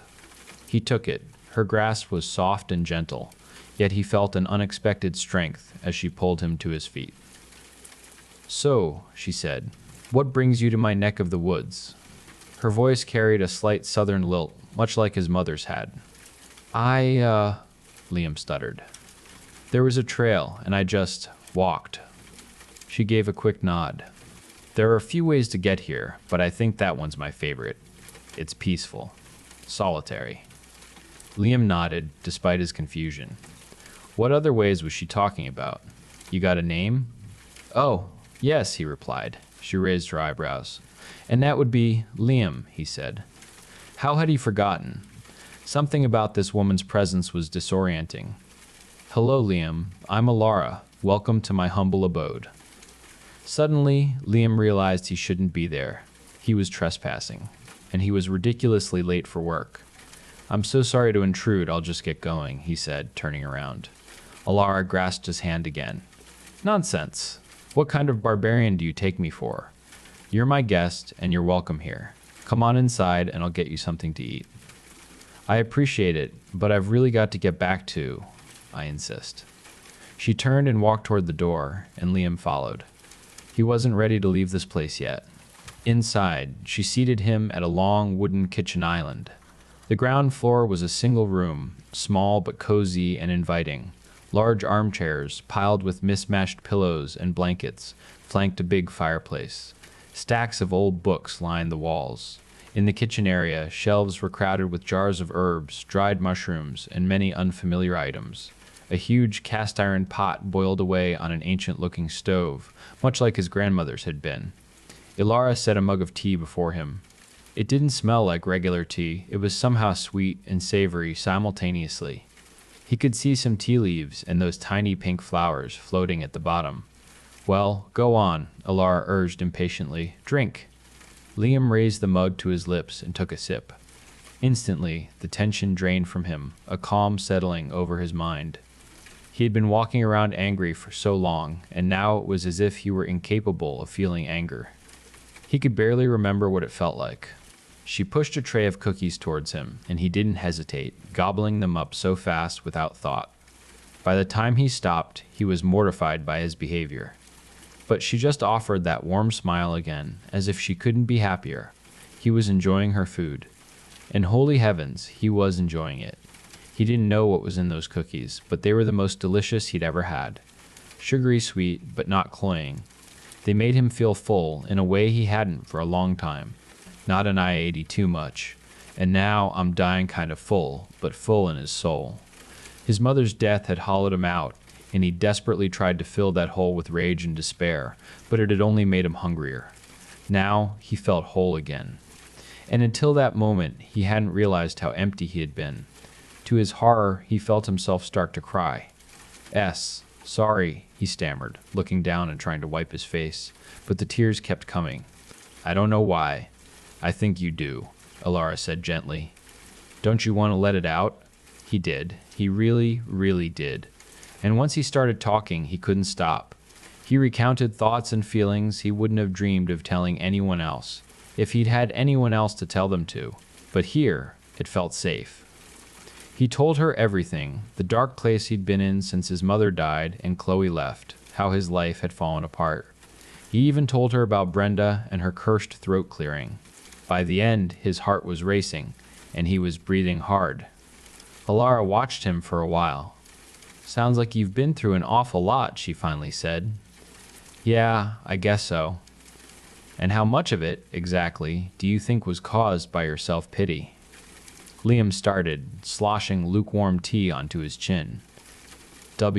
What? Because I'd say almost all of it. He was stunned by this sudden turn. She'd been nothing but warm and supportive until now. My mother. What happened to your mother was awful. A tragedy. And the depression, well, that was bound to happen. But everything after that? Sounds like you just sat back and watched it happen. Left your life up to the fates, and any old thing that tried to claw its way into your heart while you were walking around empty. What was I supposed to do? Your girlfriend handed you the answer on a silver platter. You let her walk away anyway. I didn't really think she'd leave over it. And after she left, did you start therapy then? I didn't see the point. She was already gone. The point is that if you'd gone, you might not be living in your rundown flat and working a job you hate. Maybe you'd have a few new friends by now, or a new lady in your life. Liam felt like he should be angry, but he wasn't. Mostly, he just felt sad, guilty. Because she was right. I should have, I guess. I should have, I guess. And if you know that, why aren't you going now? Can't afford it. My job has terrible insurance. Well, I've got some good news for you, she said with a grin. Talking to me is free, and you're welcome back here anytime. You're a therapist? She laughed hard at that. Oh, honey, no. But I do make an incredible brown butter pumpkin pie, and that's almost as good. Liam's spirits began to lift again. That's my favorite. Mine too. There was a long silence. Then he said, I don't even know where to start. You start small, Ilara said gently. If you set out to fix it all at once, you'll get overwhelmed and fail. Pick one thing that feels doable and make a change. It could be anything. Liam nodded, lost in thought, sifting through all the problems in his life and what he could do about them. There were so many, it was hard to choose. He started to reach for another cookie, but suddenly became aware of how much time had passed. Oh no, oh shoot. Sorry, he exclaimed as she raised her eyebrows at his language. I should have been back at work like 2 hours ago. I can't lose this job. I wouldn't worry, Ilara said. I've got a feeling you'll make it back all right. Come with me, I'll show you a shortcut. They went back outside toward the tree line, and Ilara pointed vaguely into the trees, telling him to follow the path, that he couldn't miss it. But Liam couldn't see a path. He turned to ask her to point it out again, but she was gone, as if she'd simply vanished from the spot. He took a few steps into the trees, thinking the path might be more obvious once he was inside. It wasn't. In fact, it was so dark he could barely see anything. He tried to go back, but the clearing was gone. It grew darker and darker with every step. Then, just as panic began to set in, he was sitting at his desk. The spreadsheet he'd been working on was open. Paul was whistling the exact same tune as when Liam had left for his smoke break. Had he fallen asleep? Had it all been a weird dream? As soon as the thought crossed his mind, he knew it wasn't true. He still had that full feeling from the tea and cookies. There were even a couple of stray crumbs on his shirt collar. He checked the time. Only 10 minutes had passed since he'd stepped outside to smoke. How could that be right? Hey, Paul, I have kind of a weird question, he said. Paul stopped whistling and looked up from the crossword puzzle he'd been working on. How long was I away from my desk? Paul's forehead scrunched in confusion. Oh, I don't know, 10, 15 minutes, like usual. And how long ago did I get back to my seat? Now Paul looked genuinely worried. Just now, maybe 30 seconds ago. Do you not remember? Don't worry about it, Liam said. It's just been a weird day. If you say so. Paul returned to his puzzle, but Liam sensed he was watching him from the corner of his eye. Liam tried to replay the events of that morning, but it made his head spin. Nothing that happened made any sense. He was starting to realize how foolish he had been to just wander down a random path to a place that physically could not have existed. He needed something else to focus on. With nothing else to do at his desk but work, he got back to it. It was strange. Never in his life had he worked that hard for so long. The work was still boring and somewhat pointless, but he just kept going. Every time he felt like stopping, like this was stupid, and he'd rather be doing anything else, something within him just powered through. Yes, it was mundane, but he was never going to get anywhere better by slacking off. Stupid, pointless tasks were, he supposed, the key to success. By the time he finished, it was well past dark. Most of the offices were dark, and only a few people lingered. He looked at his phone, 5:46 p.m. Drat, he mumbled. Something the matter? Paul asked. He had stood up and was pulling on his coat. I missed my train, Liam said. My options are wait an hour for the next one or spend half of this day's pay on a taxi. I've got a third option for you, Paul said. I can give you a ride. Liam stared at him, surprised. Are you sure? I don't want you to go out of my way. How do you know you're out of my way? I live in Blackwood. It's out of everyone's way. Paul chuckled. Well, I don't mind. I like driving around, and I don't get out that way much. Well, okay, if you really don't mind, hurry up, or I'm leaving without you, Paul said. But then he laughed and waited by the door while Liam packed up. The drive wasn't nearly as awkward as Liam expected. Paul's music was questionable and the car smelled faintly odd, but at least he knew when to talk and when to let the silence be. Many of the people who took Liam's train could learn a thing or two from Paul. By the time he dropped Liam off, he felt much lighter than usual after work. Normally, he just wanted to eat a frozen pizza and go to bed, but he felt like maybe tonight he'd actually cook and perhaps read a book. His mood soured as soon as he opened his flat door and the damp smell washed over him. Back to reality, he supposed. Still, he at least made himself a sandwich instead of a frozen meal. He even added some vegetables. The next morning, it was back to the train. He could feel the misery starting to creep back in. He tried to shake it off as he walked into the office to maintain a positive outlook, but he swore to himself the instant he walked past Brenda's desk. And she did that throat-clearing thing again. It shattered his will to have a good day. That place was truly terrible. There was no way around it. Paul smiled and greeted him as he approached his desk, but Liam barely managed a terse "hey" before sinking into his seat and switching on his computer. Paul looked taken aback but said nothing, just went back to work. Liam felt a twinge of guilt, but not enough to apologize. He spent maybe an hour on another pointless task before he couldn't stand Brenda anymore. He got up and practically half ran to the boiler room just for a few minutes of peace and quiet to gather his thoughts. He yanked open the door, and by the time he realized there was a dark, empty void in front of him, he had already stepped through and started falling. He didn't know how long he fell. It was probably just a few seconds, but it felt like longer. Like months or even years. He landed hard on a wooden floor. Groaning, he pushed himself to a sitting position to look around. The cabin. He was back. "Hello there," Elara said. She was crouched, loading something into the oven. "You find another way here? What was it?" Some kind of void?" Liam rose slowly to his feet. Elara slammed the oven shut and stood. "Ah, that one takes some getting used to.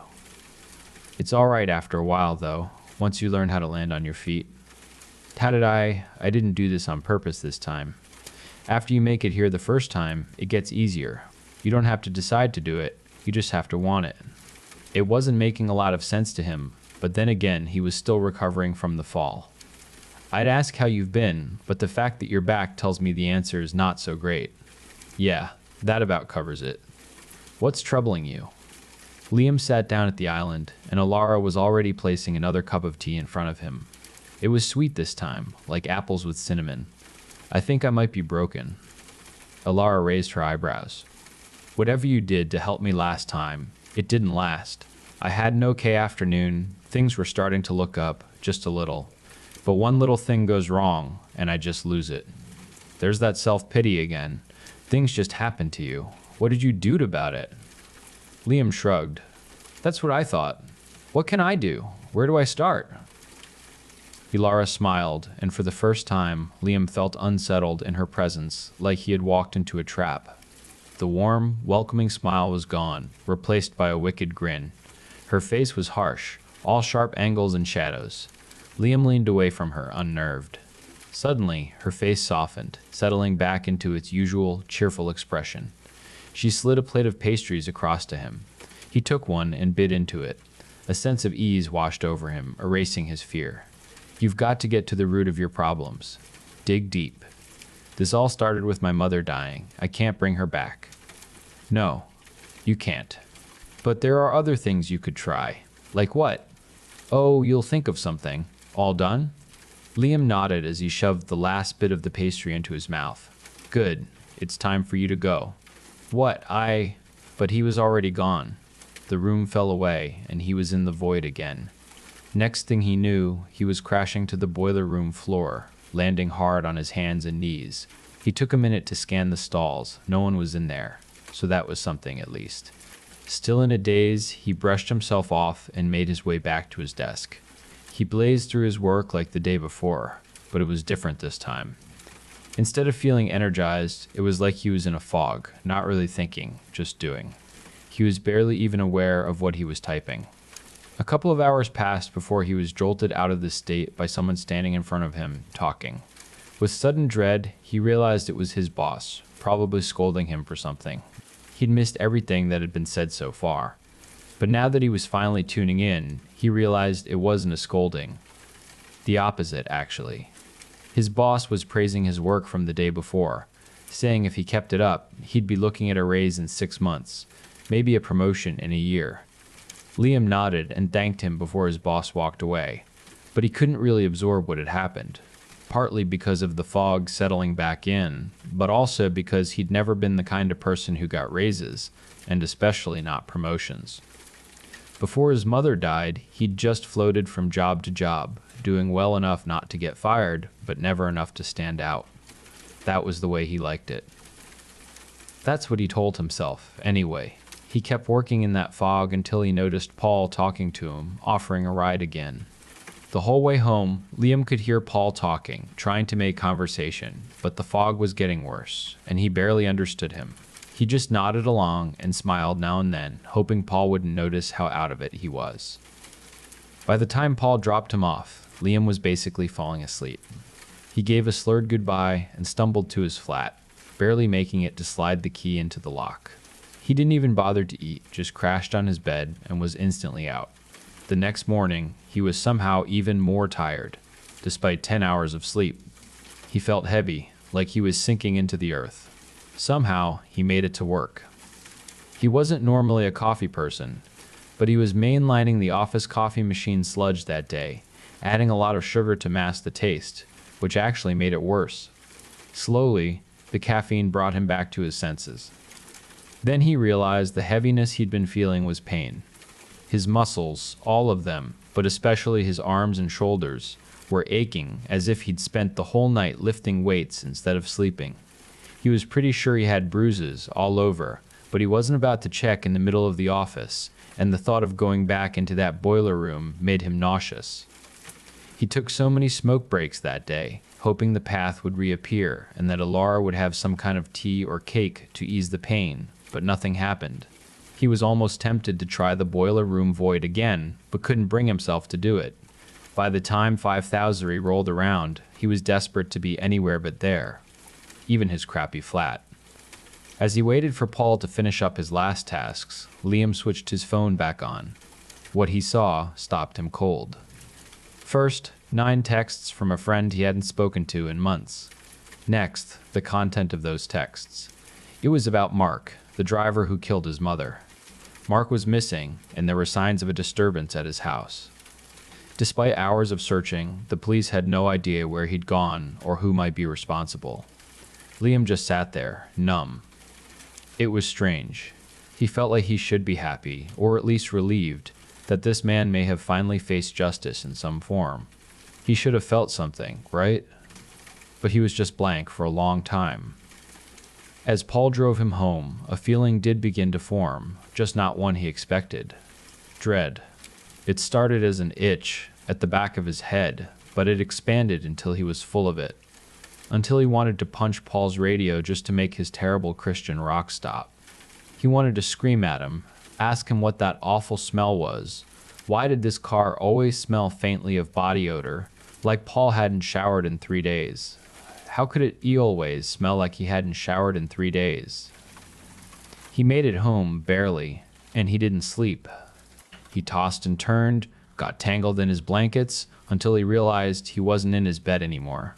He was cold and damp, under a thick layer of rotting leaves, gnarled tree roots digging into his back. It was too dark to see much, but he knew where he was. He knew the clearing couldn't be far. "Alara?" he called out. The response was a soft skitter of laughter from behind him, just over his shoulder. Liam whipped around, but no one was there. "Where are you? What's happening?" More laughter. This time he couldn't tell from where. It was behind him, then over his head, then far off, then inside his head. He stumbled to his feet, branches scraping at him, tearing at his skin. The laughter had stopped. Now it was a whispering from all around, just soft enough that he couldn't hear the words. It was so dark he couldn't see more than 2 or 3 feet in front of him. But he had to get out of there, so he took a cautious step forward. And he was stumbling off the train in front of his office. He stood there in shock for a minute before the cold started to eat at him, and he rushed inside. He looked down. Somehow, he had gotten dressed. His clothes were rumpled, a couple of shirt buttons undone, and he had no coat, but at least he hadn't shown up in his underwear. He straightened himself as best he could and tried to walk into the office like everything was normal. Brenda gasped when she saw him. It was the least annoying sound she'd ever made. "What happens?" Liam caught sight of his reflection in the window behind her desk. His clothes were mostly fine, but his face was scratched up and blotchy with dirt. A cat? A cat." Brenda stared at him, her mouth slightly agape. "An angry cat," Liam said, annoyed with himself for not coming up with a better lie. "You were attacked by an angry cat." She stared at him as if he had just said something unimaginably stupid, which he supposed he had. But he couldn't take it back now. "Yes, I need to go clean up." He left before she could say anything else.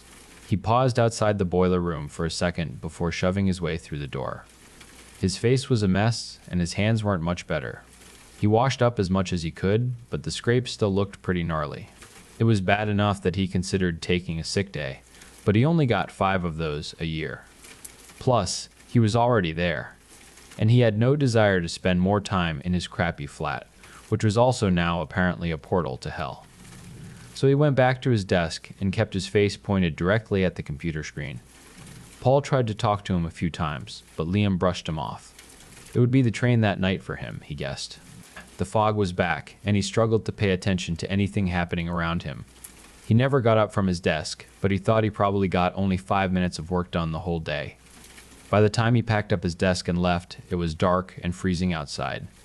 Clumps of wet, heavy snow pelted him, and without his thick winter coat, his clothes were soaked through quickly. He stood at the train station shivering violently, the wet cold sharp against his skin. The train was late, and yet he was still the only person standing there, a lone figure under the dull light of the street lamp, surrounded by darkness. He was about to descend into a spiral of self-pity about that until he heard the noise behind him. The quiet clacking of heels on pavement, and then,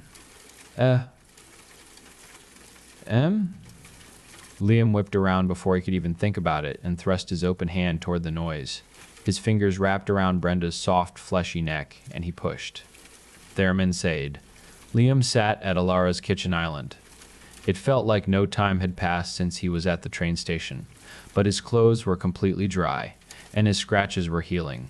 The sun was setting. Outside looked cold, but inside it was cozy.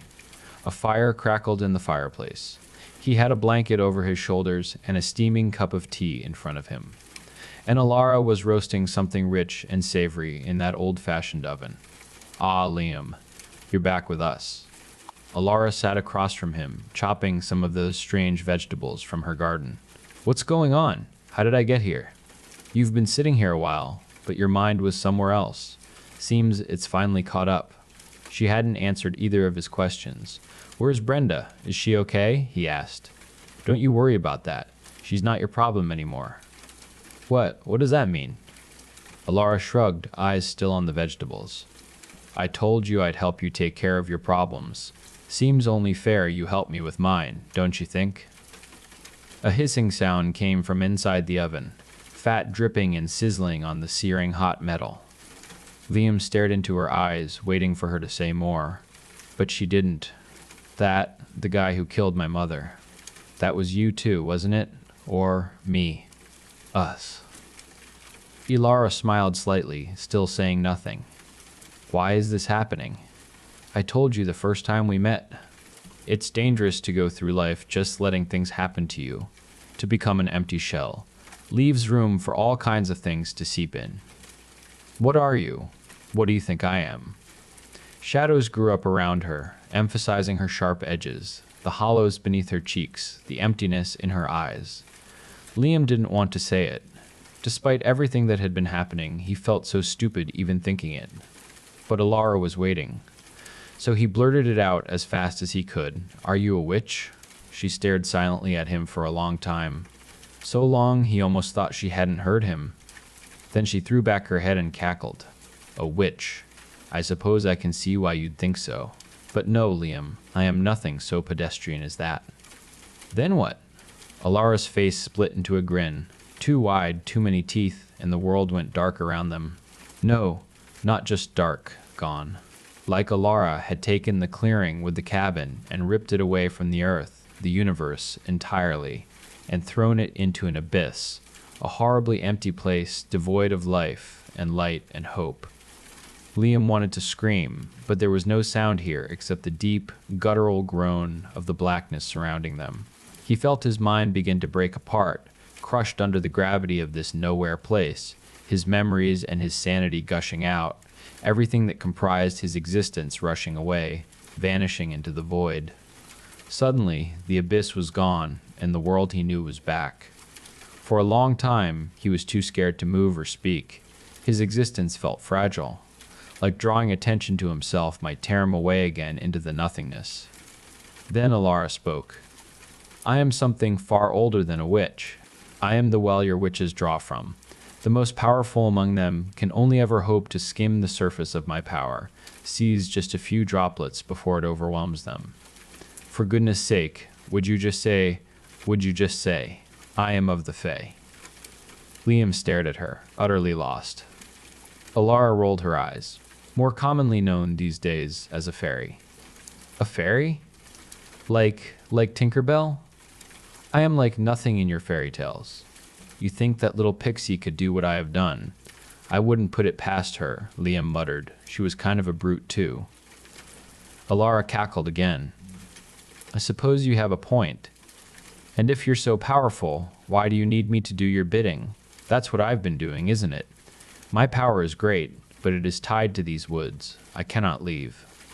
So just consume me then. Get it over with. Alara shook her head. Not many of your kind wander here anymore. No cast-out children leaving breadcrumb trails. No weary travelers looking for a safe place to rest. When I finally lure someone in, I must use them for all they're worth. I won't do it. Not anymore. Oh, I think you will. Liam swept his arm across the island, sending his teacup crashing to the floor. It shattered, the liquid staining the wood black. No, I won't. Said Alara. So you'll go back to your life, as it was. No one left who loves you, a job you're bound to lose, a home that's slowly rotting away. I can give you more than that. Much more. Liam wished he'd had the strength to stand up then, to walk out. He didn't know if she'd have let him, but he should have tried. Too bad he was a coward. Remember that first day, after you left? How things seemed like they were coming together. That was just a taste of what I can do for you. If you help me in return. Liam didn't answer at first. Not for a long time. What would I have to do? Alara's mouth stretched into that creepy, too-wide grin. She stood and started preparing another cup of tea. Liam couldn't recall ever going home or sleeping that night. The next thing he knew, he was sitting in his office chair at 9 a.m., sharp, scanning through his emails. From the corner of his eye, he could see that Brenda's desk was empty. He breezed through his tasks, barely remembering doing them. His boss came back to his desk, repeating pleasantries about his potential for advancement if he maintained his current performance. Then it was dark, and he was climbing into the passenger seat of Paul's car. He sorted through his personal emails as Paul set up his usual playlist. They were mostly trivial, except for one, an email from a company in the town where Liam used to live, asking him to interview for a job he didn't remember applying for. He was still trying to process this when his phone dinged. A text from Chloe. His mind reeling, he switched the screen off and put the phone back in his pocket. Then it was just him and Paul, rolling along through the dark. That awful, lingering stench was still there, as always. Some horrendous Christian rock band crooned through the car's speakers. And this time, Paul sang along. That was new. His voice was off-key and horribly shrill. For goodness sake, why was he doing this? Why couldn't he like normal music? Even show tunes would be better than this. Why did this man have to be so utterly annoying? The rage came over Liam suddenly, before he could even register what was happening. He wanted to grab Paul by the hair, slam his face into the steering wheel again and again until his face was obliterated. He wanted to send the car careening off the road and into a ditch, just to make it stop. He held back, barely, his fists balled up tight, drawing blood from his palms. He would wait until Paul pulled up outside his building. He would bring him to Alara in one piece. She needed him to do the hunting, she'd said, but she liked to butcher them fresh.